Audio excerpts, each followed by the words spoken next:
Welcome to the Cinematic Flashback Podcast. Get ready to hop into the Wayback Machine as we journey through the wild, bold, and unforgettable films of the 1970s. Each episode will break down a classic or not-so-classic movie with a fun, fresh approach. We'll explore the who's who of each film, dive into the premise and the plot, see how it performed then and now, and wrap things up with, did it groove through the decades or did it lose its beat? In today's episode, we are going to talk about 1971's Dirty Harry, directed by Don Siegel and starring Clint Eastwood. Joining me again this week is Matt. Matt, welcome back. Thanks for having me again, and we're going to be reviewing a great seminal movie that really set the stage for a lot of movies in the future in the 1970s. It changed cop movies forever. Yeah, it did. It's also sort of introduced normal people to Miranda rights. 100%. We're talking today about Dirty Harry, the tough-as-nails San Francisco inspector who's tracking down a serial killer. It was released December 23rd, 1971. Directed by Don Siegel. Story was written by Harry and Rita Fink and was polished up by longtime collaborator Dan Reisner. An uncredited John Milius polished the dialogue and added the famous "Do I Feel Lucky" speech. Andy Robinson plays the killer who goes by the name of Scorpio. This is about a movie about a couple of killers. Harry Callahan. And a homicidal maniac. The one with the badge is Harry. Halt!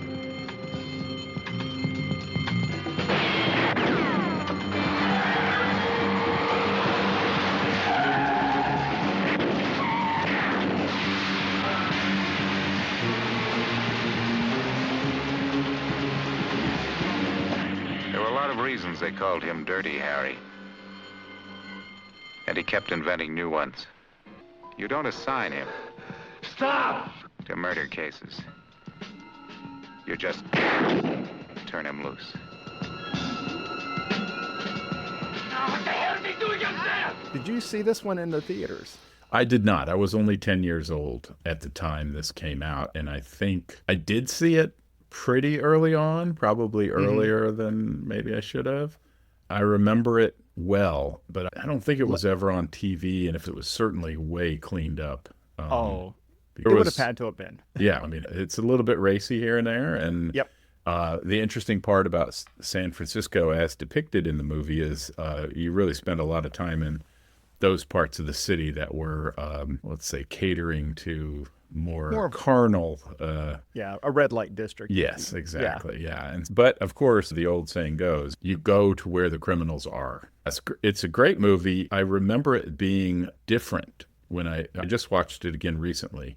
And it was cool to watch it again recently and say, it's actually a pretty simple film. I thought it was much more complex in thinking back about it, but after watching it again, it's a very simple storyline. It's a cop who's a bit hardened, although I remember him being much more hard-boiled than he is depicted in this movie, if you just take this movie by itself. Possibly in later Dirty Harry versions, they made him more hard-boiled, but in this one, he's clearly a cop who is on the edge somewhat because his partners get injured quite often, and you find out in the movie that his wife was killed in an accident. Yeah. This film sets up the prototype of so many future cop films, both on film and in television, including movies, TV shows like NYPD Blue. I always think of that character Sipowicz whenever I think of Dirty Harry. I think my introduction to Dirty Harry, the first movie, there's 5 movies in the whole series. The latest one being from the late 80s called The Deadpool, which is the one I remember seeing in the theaters. But I know I did watch the earlier ones on videotape, and I don't recall if I really liked one or the other better. But from what I was reading about, the Harry Callahan movies drift back and forth a little bit. So if some of the critiques was maybe he played a little fast and hard with the law, or maybe the next one it might have changed a little bit where somebody else was doing it and then he was reacting to that. I think this Harry Callahan is probably the dirtiest of the Dirty Harry movies. Yeah, and it's funny. There's sort of a running theme that he gets a new partner because his partner's in the hospital. I'm putting somebody with you.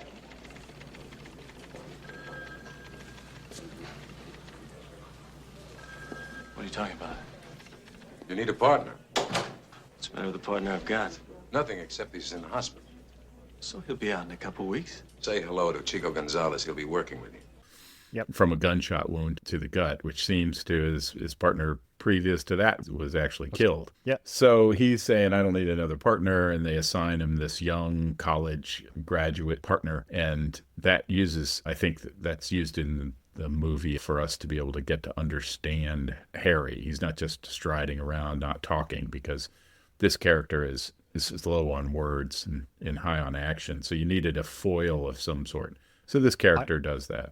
Yeah, his partner, even his partner's wife, helps to pull out some of the details about Harry that we otherwise wouldn't have seen. Right, like the death of you knew his wife was dead. You didn't know what happened. And the wife of the partner, you find that out. The other thing that's interesting is that partner is a good partner, if it turns out. If you see, they work really well together. Harry lets him drive the car, which in typical cop movies, if you don't trust your partner, he doesn't drive the car. It.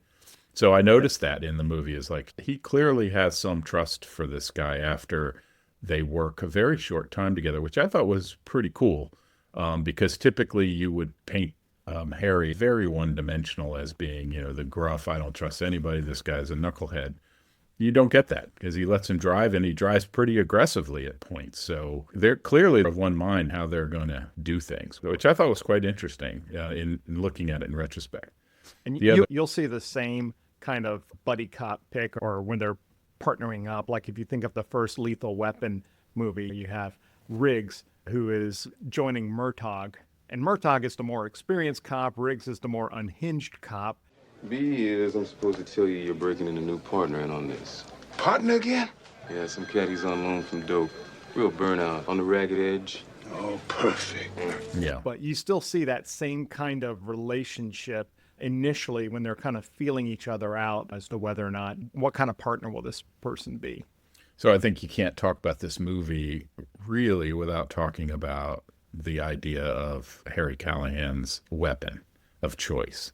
Now, he's a detective. He's an inspector, which means he's actually higher in rank than Jack. I even have better trivia on that one. What's that? So in the San Francisco Police Department, they're only referred to as inspectors. Oh, okay. Yeah, everywhere else, it's a detective. It's a detective. In England, an inspector is a rank, Right. like a lieutenant. Right. And so that's where you would get cool. increases. But they just call them inspectors in San Francisco, which I'm not sure if it's unique to San Francisco. I was wondering what's the difference between the inspector and the detective, and I came across that. Oh, very good. When I said that John Milius did some rewrites and he polished up the script, he was uncredited. But the things that he brought to it also were some of the bigger over-the-top things, like the choice of weapon that he used. And I know that you know a lot more about weapons than I do. What firearm is Harry carrying here? So Harry is carrying the .44 Magnum by Smith & Wesson. It is the Model 29, and I think he had like a 6.5 inch or 6 inch barrel on it, which is quite a giant gun, commonly referred to as a hand cannon. It is not one that any policeman would probably ever carry, and the reason is it's incredibly heavy. It's a giant gun, and it has to be heavy because that load, that .44 Magnum load, that refers to not only the diameter of the bullet, but the amount of powder that's in it. That's the Magnum. It's a longer shell casing with more powder in it. So it's incredibly powerful. It really was designed for having as a sidearm when you're hunting bears. It was not something you would carry around the streets of San Francisco. You couldn't run with it. It would beat you to death.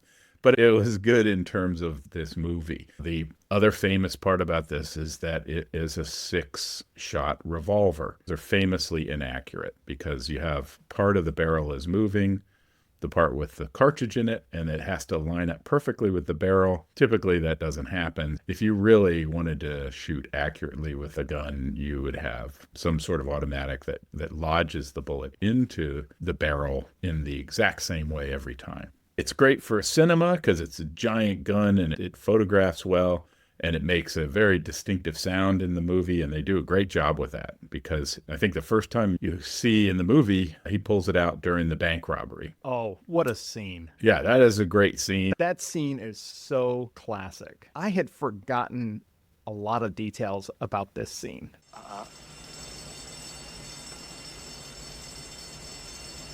I know what you're thinking.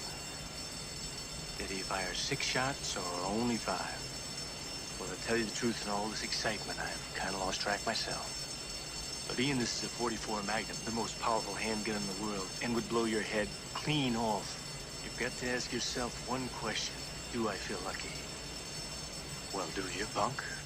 They do a great job with this storytelling, because what you find out from this scene is not only that it's an exciting scene and everything, but you find out that Harry is incredibly observant. And they do give us a hint in the movie, because of course they're trying to lead us along, because if you just had Harry go, hey, is that car still idling? You would be like, why? In the movie, they show the guy sitting in the car. They show the cigarettes piling up outside of his window on the ground. So clearly he's been there for a while. Harry notices this when he goes into his favorite coffee shop, has some banter with the owner, and gets a hot dog and he wants to finish it. And then, of course, you also learn somewhat about Harry as he has the owner call the police and tell him what's going on. And then he's sitting there eating his hot dog, hoping that the police get there. And he says that, please wait for the cavalry. The cavalry. Hey, before we move forward, Sure. when he's walking into the restaurant, did you notice the cinema marquee that he walks by? No, I didn't. Oh, okay. So on the cinema, it was showing Play Misty for Me. Oh.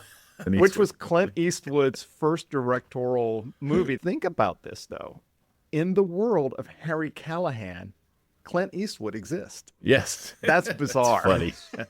I always think those are those little inside jokes that they do for each other that is hilarious. They probably, who knows when they were filming it, they probably had to get the guy to put a marquee up and say, this will be out by then. This is great advertising. I think the locations that they shot on were all over San Francisco due to the stunts with the car and with the shooting and everything. I think this was filmed on a stage, on a back. Was it? back Okay. lot. Well, that's Yeah. even funnier. So they definitely set that up. It was very purposeful. So I will tell you a funny anecdote about Clint Eastwood movies. My brother was a huge fan of Clint Eastwood spaghetti westerns, right? Like The Man with No Name kind of movies. Yeah, all of those. All All Fistful of of those. Dollars, Yeah, Good, the Bad, the Ugly. Good, the Bad, and the Ugly. Yeah. He loved those movies. He absolutely loved them. And it was funny when you follow Clint Eastwood's career. He basically went out to do it as Sergio Sergio Leone. Yeah, that's it, Leone. And The spaghetti western. the spaghetti westerns, but they're great movies when you watch it. They're super hokey, but my brother just loved them, and we had to watch them whenever they came on TV. He would make us watch it. It was pretty funny. It's one of my very treasured memories of my youth is like any Clint Eastwood spaghetti western game when we were watching it, and this went on all through most of my young life. So I knew Clint Eastwood from that. We knew Clint Eastwood from a bunch of other movies. He was a known quantity for the most part, although not as well known as he was once these series came out. He was also on television. I thought he was maybe on Wagon Train or one of those. Yeah, he was. Or he was some sort of cowpoke or something. That was why he got the spaghetti western roles, I think, is because he could ride a horse. There was something about that. So it's funny. The character of Dirty Harry was originally envisioned to be in his late 50s, like 55 to 60 years old. Clint Eastwood was 41 at the time. He had been acting for years by the time he got to this film. Like you said, he's very well established. I know we talked about this during the French Connection, but America was in a transitional time. And so in terms of stories that were being told, we were transitioning from the cowboy movie into the cop movies. I think Clint Eastwood, after Dirty Harry, has established himself as the biggest action star, even surpassing John Wayne. Yeah, I would definitely agree with that. I do remember some of this undercurrent of the large amount of change that was going on in our society, right? There was a lot of people, and they make reference in the movies, like your hair's too long, you need a haircut. The protagonist, the bad guy, has got a big bushy head of hair. He looks sort of like what we would term as a long hair, and he's very despicable. We know we can trust somebody who protects children and women. Yeah. And you hear about that in the movie. He gets dressed down by the mayor about an alleged rapist. Callahan, Sir? I don't want any more trouble like you had last year in the Fillmore district. Understand? That's my policy. Yeah, well, when an adult male is chasing a female with intent to commit rape, I shoot the bastard. That's my policy. Intent? How did you establish that? Well, a naked man is chasing a woman through an alley with a butcher knife and a heart on. I figure he isn't out collecting for the Red Cross. I think he's got a point. When a rapist is. Yeah, it goes, but it gets pretty bad. But the funny part is the mayor's just like, okay, I guess so. He goes, he may have a point. I think another thing that resonated with the movie-going audience at the time was the character of Scorpio. Scorpio is the moniker of the bad guy in the film, and it's heavily influenced by the Zodiac killer. The name Zodiac was the pseudonym that an unidentified serial killer had taken who was murdering known victims in San Francisco in the late 60s. And the scary thing is that the Zodiac killer was never caught. Well, is that true still? Because I thought they true. caught him through the DNA tracing. The way in which they handled DNA on the stamps, they didn't handle it very well. Other serial killers that had cold cases were resolved due to DNA, but what I read and what I researched on the Zodiac was never caught. There's a lot of similarities in the Zodiac and with Scorpio, including the Zodiac would send these taunting letters to be published in the newspapers. And if they didn't, he would go on a killing spree or blow up things. He would include these cryptograms in them. There were 4 altogether, and 2 were solved, 2 were not. At one point, he threatened to shoot a tire out of a school bus, and as the little children were exiting, he would shoot at them. The symbol that I thought was interesting was the symbol the Zodiac would always sign his letters with, the crosshair. At the very beginning of the movie, when Scorpio is about to take his first victim, the first thing you see is he's looking through the scope, and the young woman in the pool is swimming within his crosshairs. There was definitely some fear, and you can imagine with the Zodiac killer, it's all in the newspaper. Remember, we're not even on the internet at that point. That makes a lot of sense on why that hit. And from an audience perspective, I don't think that Scorpio, being one of the astrological symbols, would have been lost. And they knew right away that this was maybe a stand-in for the Zodiac killer as well. You had talked about Harry's sidearm. Yeah. Okay, so I did a little bit of research on the weapons that Scorpio carried. Yes. Okay. And I found the thing that I found very interesting about this is there's 3 weapons that he uses in the film. There's the sniper rifle, right, which so is 30-06. Yeah, the 30-06. It's an Arisaka Type 2 paratrooper takedown rifle. Right. It comes apart into a case. Yeah. And that's a Japanese rifle. Yeah. And then he also has the MP40 submachine gun. Yeah. A German rifle. And then he, from the liquor store clerk, he takes a Walther P38, which is also a German gun as well. So the weapons he uses are all Axis guns. They look I great, only though. looked at that gun really quick that he stole from the liquor store guy. I thought that was a Luger. Yep. But Walther made a gun that was very similar with a narrowed barrel, so that makes sense. Yes. Still a German. If I had not looked it up, I would have said it was a Luger. Yeah, it has a similar look to it. Calling back to the size of the gun, so a 30-06 was actually the 30 caliber round, 0.3 of an inch, right? And those other 2, the MP, what was it, an MT? It was a MP40. I think that's a 9mm round. I'm pretty sure that the 40 is 0.40, but it could be something else, but probably a 9mm or something like that. And then that pistol was probably chambered for, did you get the size from the size? No, I didn't. So Walther was probably, again, a 9mm or a 38 type, so 0.3 of an inch. So it was just interesting to compare that to a pistol that's shooting a 0.44.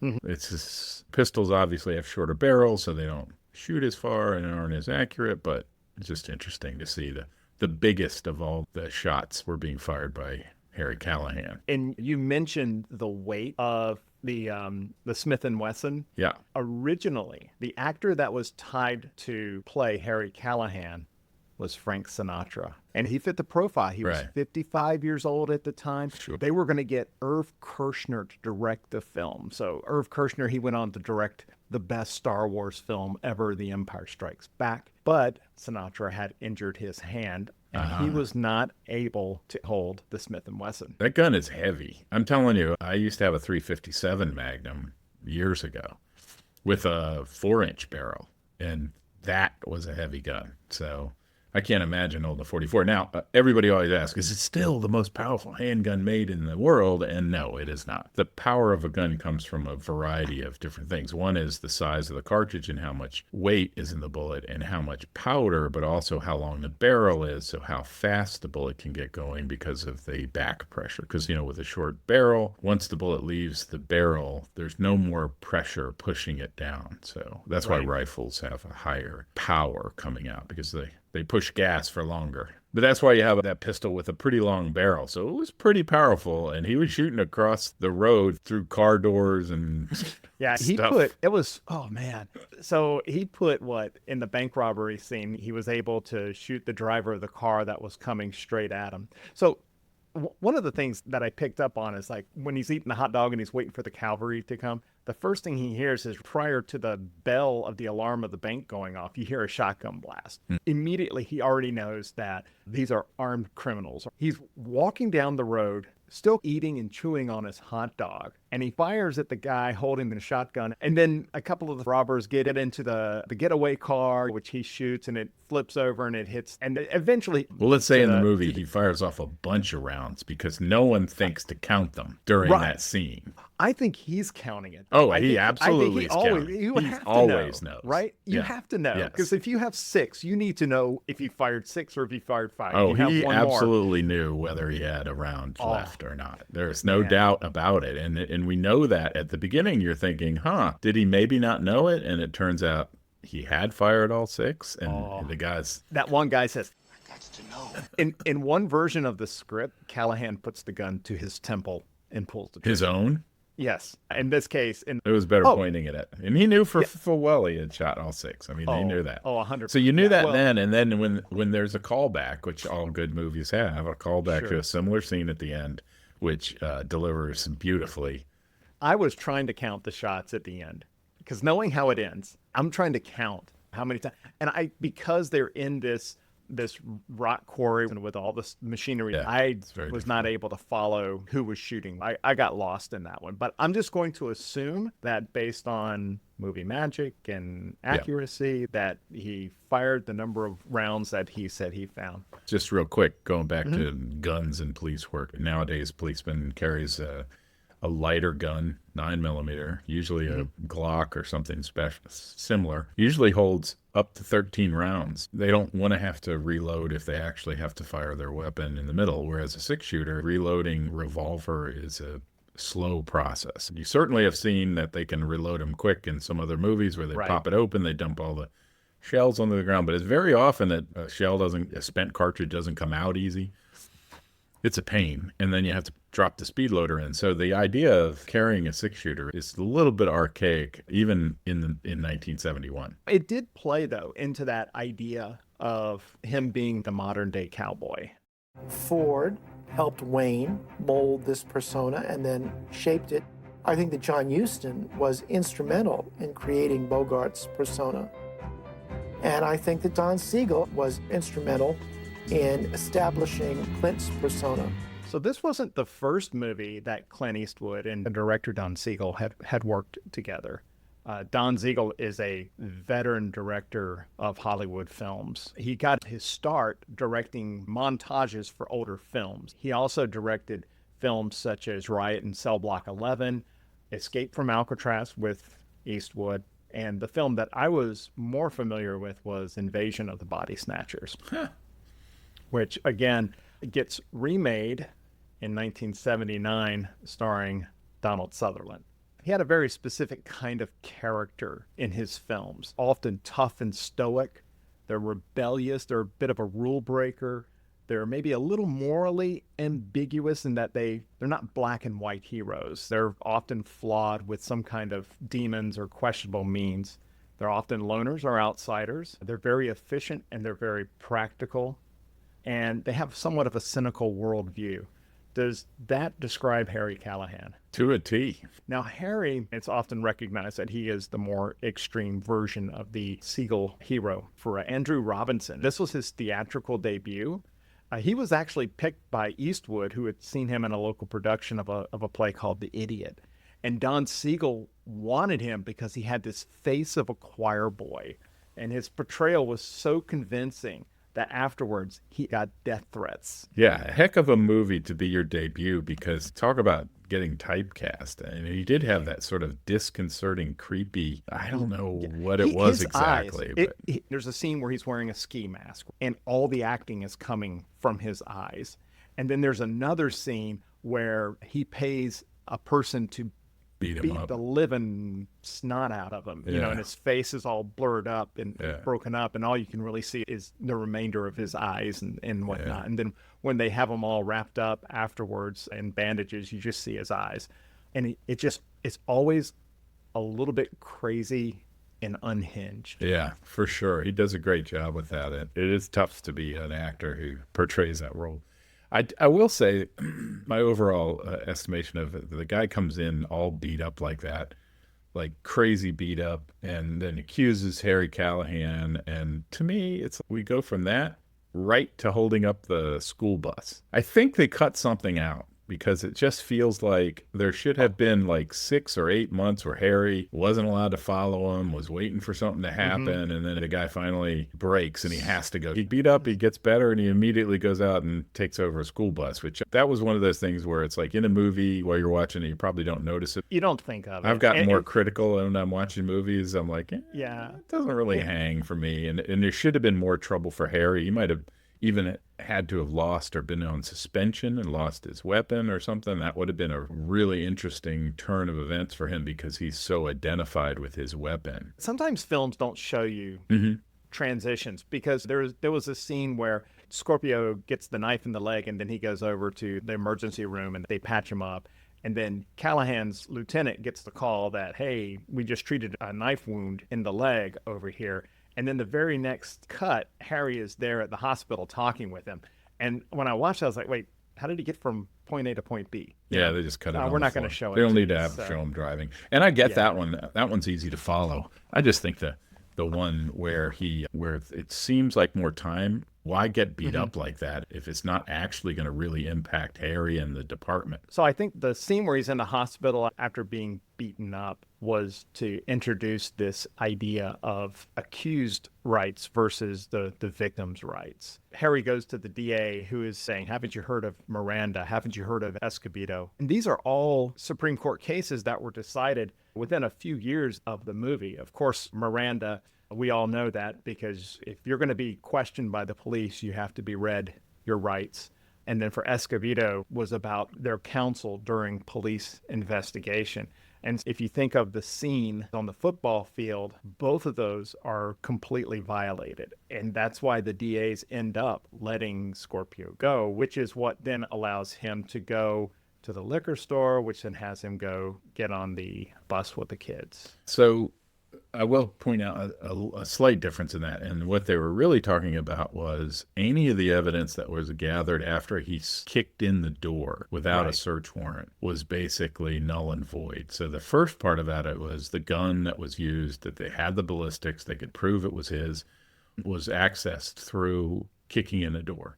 Now, I have to say that's where the judge equivocates a little bit, because there was someone's life at stake. And in those, what do they call them? Those circumstances, they're the rules of being able to enter. So that probably would have been okay. But him actually putting his heel on the guy's injured leg and questioning him without arresting him or reading his Miranda rights, that's definitely outside of the rules. But of course, Harry's upset about this, but he doesn't go crazy, because he's very controlled. He's very controlled, but he's in control. Very calculating. Well, I was thinking, I was like, this seems right. But this is the girl that has a limited amount of air supply that is buried. Right, Guy but at is this now point, they're talking to lowering the up. judge, and she's dead. Oh, Well, she's dead. yeah, but when he put his hand on, Yeah, when he he put did his not know. foot on the leg, yeah, Right, no, so I get that. I'm talking about in the scene with the judge and the DA. Harry's angry that they're going to let this guy go. And the reason you find out when he walks out is like, how do you know he's going to do it again? He goes, because he enjoys it. So it was one of those things where he's a step ahead of these people. He knows this guy's going to go out. He's trying to save the future person's life who's going to get killed, but they don't seem to care. And I'm not going to lose any sleep about it. I'm just going to basically get this guy when he does invariably commit a crime again. We have a certain knowledge about Scorpio that if this was happening in real life, we really wouldn't know that he is guilty. Right. And we may want to play by all the rules. I think one of the appeals of this movie is that Harry is more concerned with justice. It might not be what's legally right, but what is just. It's getting back into that Don Siegel's character. Right. Cop. A good example of that is going up in the ladder thing to get the guy who's going to commit suicide. Aren't you gonna try to grab me? A friend of mine was up about 20 floors with a jumper a few years ago. And jumper grabbed him, they went off, and 20 floors down, just mashed him all over the pavement. Couldn't tell which legs were with which arms were with which, and it was a terrible mess. I tell you, I almost threw up myself. I'd just like your name and address, that's all. Why?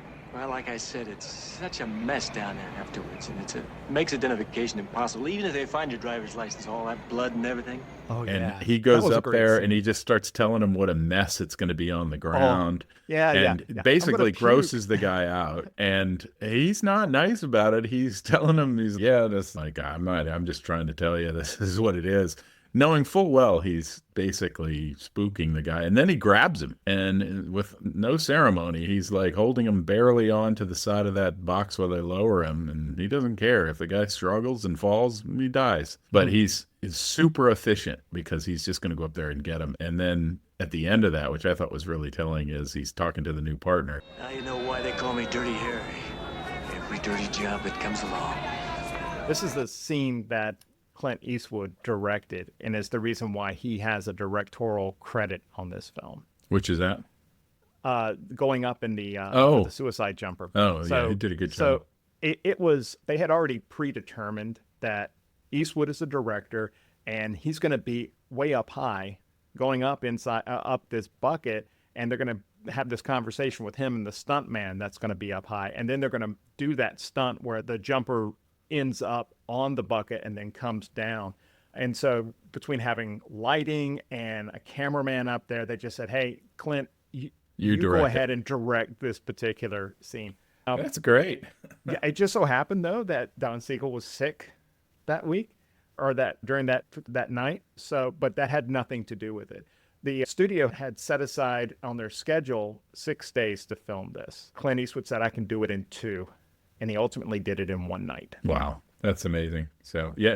And as we know now, I mean, looking back, Clint Eastwood went on to have a stellar career as a director, also an actor's director. I don't know if you've heard a lot of anecdotes about how he directs, but he doesn't yell action. He just says, go ahead. And actors love that because it's not a shocking transition. It's not and if you talk, I've seen a few of the videos of saying working with Clint is just a real pleasure because he lets actors act, and he has very small adjustments and suggestions, and evidently people love that. He's an American treasure. The film Dirty Harry was inducted into the National Film Registry in 2012. The other 1971 movie that had already been entered was The French Connection. These films are selected not as the best films, but as films that best represent the culture and who we are as a people at a particular point in time. And, side note, did you know that in Culpeper, Virginia, is the Packard Campus for Audiovisual Conservation of the Library of Congress? I did not know that.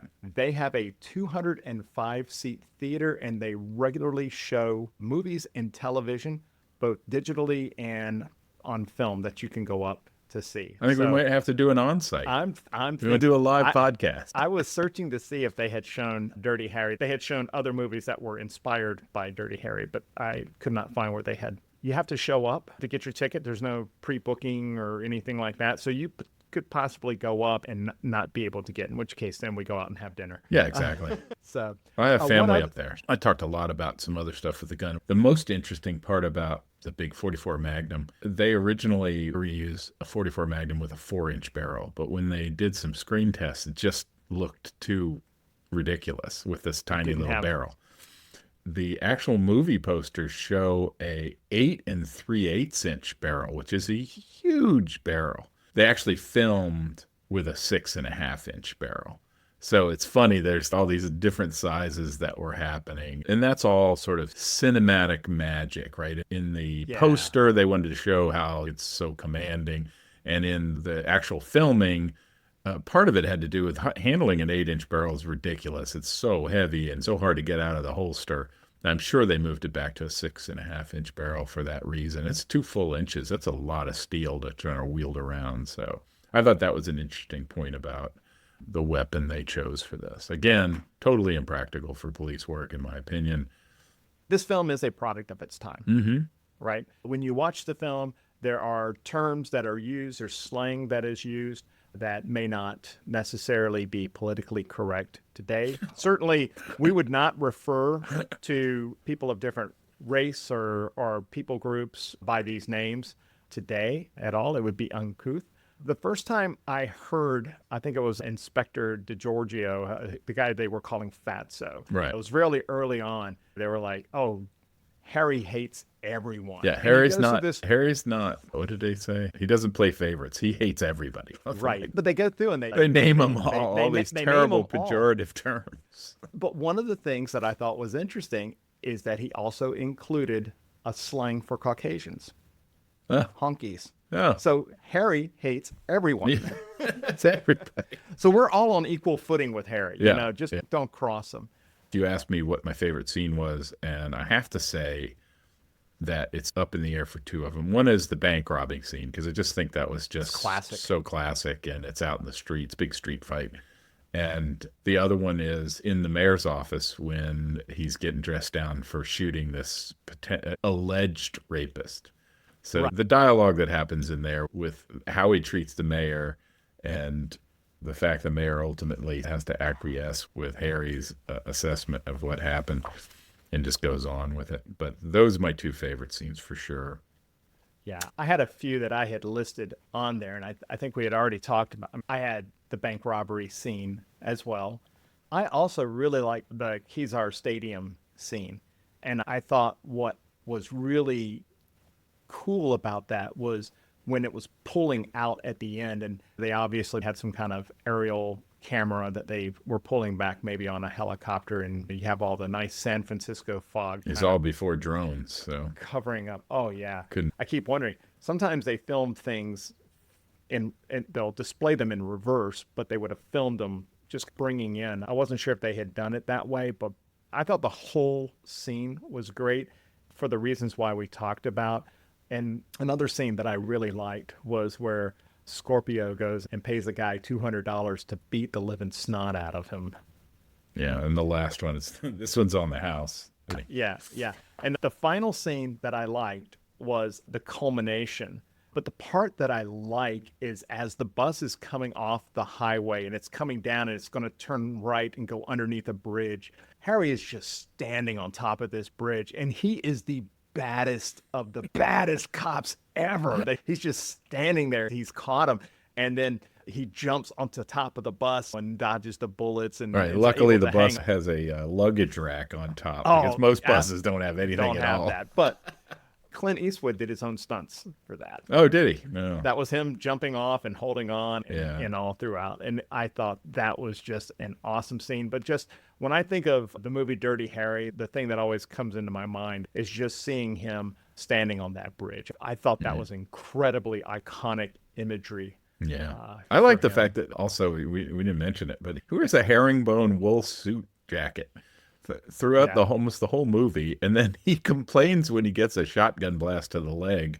His doctor is removing the pellets. Gonna cut his pants. And he says, "I'm going to cut your pants." He's like, "No, you're not. I'm going to take them off. They were $29.50 or something like that." Well, now $29.50 back in 1970. It's hilarious. But it's still going to have a hole in it with blood. So I don't know why he's so worried about him getting cut out. I think we can slide into the commentary with the French Connection in this movie.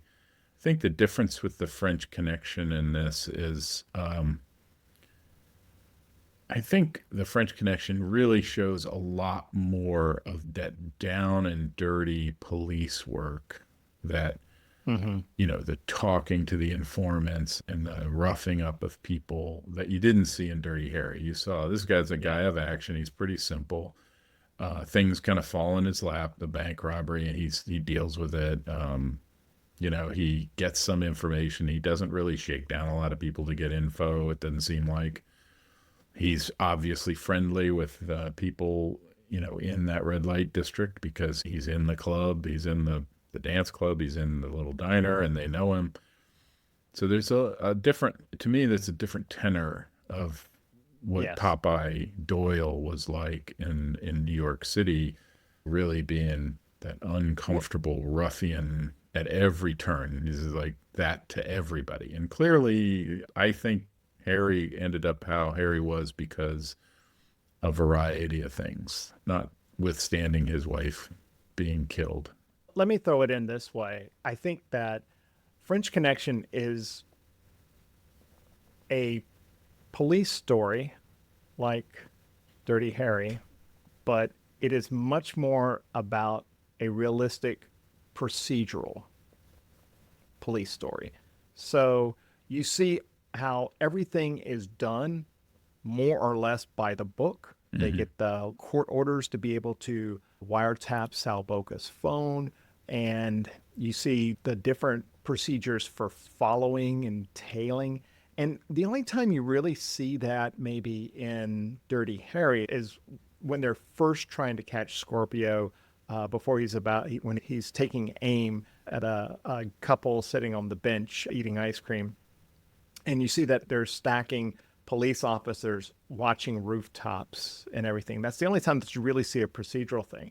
But then Dirty Harry is much more. I was surprised that it came out in December because I think today this would be a summer blockbuster that you would bring out. It felt more popular in terms of it's an action film. I think it's a man of action. I think we definitely see that in the French Connection. It's absolutely, like you said, procedural police work, cooperation, all of that. In Dirty Harry, it's more like a knight doing single battle. Right. There's a little bit of that stuff where they're covering the rooftops, but we know pretty quick that it was dumb luck that they were able to see a guy on a roof about to shoot somebody and thwart that shooting and get on some kind of tail of him. But after that, it's really, we essentially follow Harry in his single-minded pursuit. So, yeah, I think that's the difference. I think it definitely calls back to that kind of single gunfighter role that Clint Eastwood was known so well for. It's just sort of fast-forwarded into modern day, or at the modern day San Francisco, which was also a character in this movie because you see the hills and you see some of the filming. They're going over those steep hills in San Francisco. If you've ever driven in San Francisco, you can't forget the hills. Well, it's definitely just such a well-known, iconic city to see. Yeah. So, Very Matt, good. I am going to ask you, did this groove through the decades? I will answer you in the following way. When I thought back on it, I thought no. But when I rewatched it, I thought, yeah, this still holds up. This is a great movie. And it doesn't really make you cringe. It's great to think about sort of the time in which it came out. But in watching it again in modern, I was like, I'm at the edge of my seat because I couldn't remember everything that happened. And I got a little mixed up on some of the other ones. I'm like waiting for something to happen, and it happened in a different movie. But it was very enjoyable. So I think it holds up. Yeah, I have to agree. My experience is very similar. It was a long time since I have seen this, and I was really glad that it showed up on our list. However, I was thinking after watching French Connection and knowing that this is more of a, not to be derogatory, it's more of a popcorn movie. It's more entertaining. Absolutely. It's easier to digest. It hit me that Dirty Harry established the blueprint of the renegade cop archetype. In fact, it set up the entire serial killer as the bad guy. And you can see this in movies such as Lethal Weapon. You can see it in Die Hard. You can see it in 48 Hours. Heck, you can even see a very funny version of Harry Callahan in Beverly Hills Cop with Axel Foley.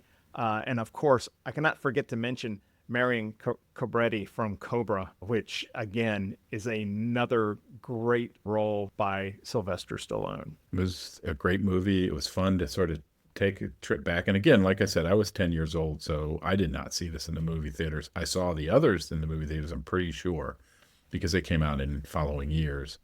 I was already a big Clint Eastwood fan even before that because of those spaghetti westerns and my brother. When they would come on the TV, this is even before VCR, they'd come on the TV and we'd have to watch them. And it was funny. So like he loved the Three Stooges. He still loves the Three Stooges. So anytime the Three Stooges were on, we'd watch them Saturday morning in black and white. And I agree. I am always up for the Three Stooges. I think that's going to wrap up our episode on Dirty Harry. Thank you, Matt, for once again joining me. And I also want to thank our listeners for joining us. Please be sure to subscribe so you don't miss an episode. If you want to contact us, you can email us at podcast@cinematicflashback.com or leave a comment on our Facebook page, the Cinematic Flashback Podcast. Also, we are trying to build this show, and we would deeply appreciate a review on the platform you are listening on. If you enjoyed the show, please consider giving us a 5-star review so that we can reach more listeners. So join us next time as we take the Wayback Machine to the 70s to explore another film from that decade.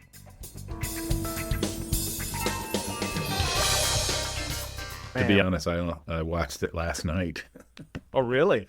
Yeah, I haven't I mean, I remember it really well because, of course, yeah. It's the movie. But it was good to watch again, although I think I fell asleep at one point. So you'll have to fill me in on a couple of things. Any particular area or? I think it was where he has I think he breaks up something where he says, you don't think we are just going to let you walk out of here? And the guy's like, who? Me and Mr. Smith and Mr. Wesson or something like that. I didn't remember that. Do you remember what scene that was? Actually, that was from a different movie. Oh, is it? That's from Magnum Force. Yeah, that might be from another one. Okay, good. Then I didn't miss anything. Okay, the right movie. No, I watched the right movie. I just was thinking, are we recording now?